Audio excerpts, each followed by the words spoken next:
धुले police ने छापामार कार्रवाई करते हुए साकरी तालुका से गांजे का जखीरा जब्त किया है। इस कार्रवाई से गांजा तस्करों में हड़कंप मचा हुआ है। 1 करोड़ 19 लाख का गांजा पुलिस के हाथों लगा है।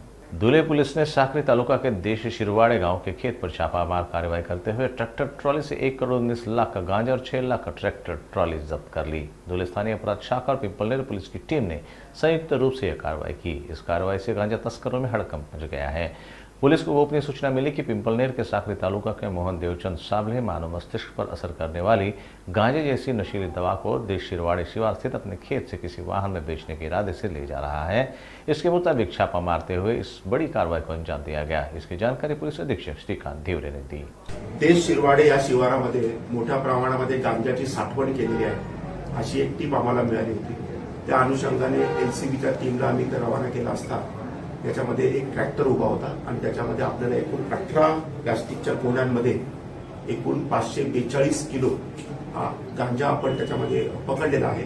त्याची मार्केटची किंमत साधारणतः 1 कोटी 19 लाख रुपये आहे आणि 6 लाखाचा ट्रॅक्टर आहे।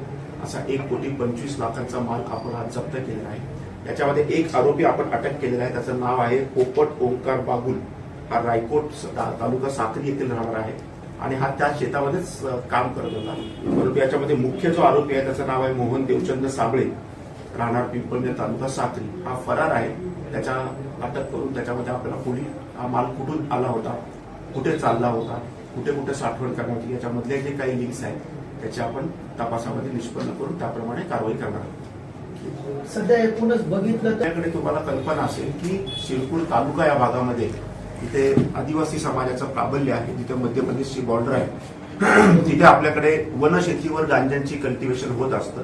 त्याच अनुषंगाने आपण मागच्या आठवड्यात देखील जवळजवळ 5 एकरवर आपण याच्यामध्ये गांजाचं कल्टिव्हेशन आपण उद्ध्वस्त केले आणि हा गांजाचा कापणीचा काळ आहे। त्याच्यामुळे हा जास्त केसेस याच्यामध्ये आपल्याला होत आहेत आणि जसं इलेक्शन येईल त्याप्रमाणे आम्हाला जसं टिप्स मिळत जातील, जशी इन्फॉर्मेशन मिळत जाईल त्याप्रमाणे आपण कारवाई मोठ्या प्रमाणात करत आहोत।